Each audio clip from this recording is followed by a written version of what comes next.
സതീശൻ എന്ന ഒറ്റപ്പെരിലേക്ക് എത്തുന്ന രീതിയിലേക്ക് പോകുന്നു. ഹൈക്കമാൻഡിന് മുന്നിൽ സമ്മർദ്ദം ആ രീതിയിൽ കൂടി വരുന്നു. അതാണ് ഒരു സമ്മർദ്ദം എന്നതുകൂടി നമുക്ക് ഈ ഘട്ടത്തിൽ ഈ കാഴ്ചകളെ നമുക്ക് വിവരിക്കേണ്ടി വരും. കാര്യം അദ്ദേഹം തന്നെ അല്പം മുമ്പ് ഫേസ്ബുക്കിൽ കുറിച്ചിട്ടുണ്ട്, ഇത്തരത്തിൽ ചേരിതിരിഞ്ഞുള്ള ഒരു പ്രകടനങ്ങൾ അത് ഒഴിവാക്കണം എന്ന തരത്തിൽ വി.ഡി. സതീശൻ തന്നെ അദ്ദേഹത്തിൻ്റെ ഫേസ്ബുക്ക് പേജിൽ കുറിച്ചിട്ടുണ്ട്. എങ്കിൽ പോലും ഇത് അണികൾ സ്വമേധയാ പുറത്തിറങ്ങുന്നു എന്നുള്ളതാണ് നമുക്ക് മനസ്സിലാക്കുന്നത്. കാര്യം ഏതാണ്ട് ഒരു ദിവസത്തിനുള്ളിൽ ഈ തീരുമാനം, മുഖ്യമന്ത്രി പദമെന്ന തീരുമാനത്തിലേക്ക് കാര്യങ്ങളെത്തും. സ്വാഭാവികമായും അത് എത്തേണ്ടതുണ്ട് സതീശനിലേക്ക് എത്തണം എന്നുള്ളതുകൊണ്ടാണ് ആ സതീശനെ പിന്തുണയ്ക്കുന്ന ആളുകൾ ഇപ്പോൾ പുറത്തിറങ്ങി വലിയ പ്രതിഷേധം സംസ്ഥാനം ഒട്ടുക്കും പലയിടങ്ങളിലുമായി നടത്തുന്നത് എന്നുള്ളതാണ് ഏറ്റവും ശ്രദ്ധേയമായ കാര്യം. അതുകൊണ്ട് തന്നെ വി.ഡി. സതീശൻ വലിയ പ്രതീക്ഷയിലാണ്. വി.ഡി. സതീശൻ്റെ പാളയം.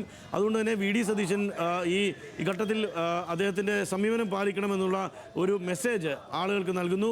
നമ്മൾ വലിയ വിജയം നേടി, ആ വിജയത്തിലും നമ്മൾ വേറൊരിടത്തിലേക്ക് കാര്യങ്ങൾ കൊണ്ടുപോകരുത് എന്നുള്ളതാണ് അദ്ദേഹത്തിൻ്റെ ഫേസ്ബുക്ക് പോസ്റ്റിൽ പറയുന്നത്. ഇത് സന്തോഷത്തിൻ്റെയും അഭിമാനത്തിൻ്റെയും നിമിഷങ്ങളാണ്.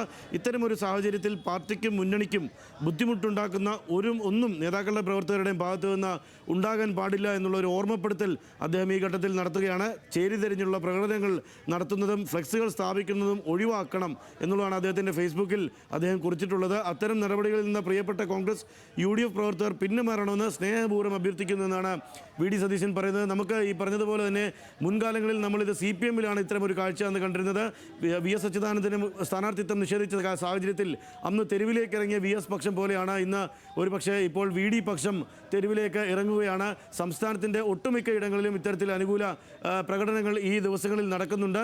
അത് ഒഴിവാക്കണമെന്നുള്ളൊരു ആവശ്യമാണ് അദ്ദേഹം ഇപ്പോൾ മുന്നോട്ട് വയ്ക്കുന്നത്. ഏതായാലും വി.ഡി. സതീശൻ്റെ പാളയം വലിയ ശുഭാപ്തി വിശ്വാസത്തിലാണ്. മുഖ്യമന്ത്രി സ്ഥാനത്തേക്ക് അദ്ദേഹത്തിൻ്റെ ഈ മിന്നും വിജയത്തെ മുന്നിൽ നിന്ന് നയിച്ച വി.ഡി. സതീശനെ അദ്ദേഹത്തിന് ഉണ്ടാകും എന്നുള്ളതാണ് അദ്ദേഹത്തിൻ്റെ ആത്മവിശ്വാസം, അദ്ദേഹത്തിൻ്റെ അണികളായിട്ടുള്ള ആളുകളുടെ ആത്മവിശ്വാസം എന്നുള്ളതാണ് ഏറ്റവും ശ്രദ്ധേയം. ഇതിൽ മറ്റ് രണ്ട് വിഭാഗത്തിലുള്ള നേതാക്കളുടെ പ്രതികരണങ്ങളൊക്കെയും ഇനി വരേണ്ടതുണ്ട്. സ്വാഭാവികമായും ഇത് അത്തരത്തിലാണ് കാര്യങ്ങൾ നീങ്ങുന്നത്.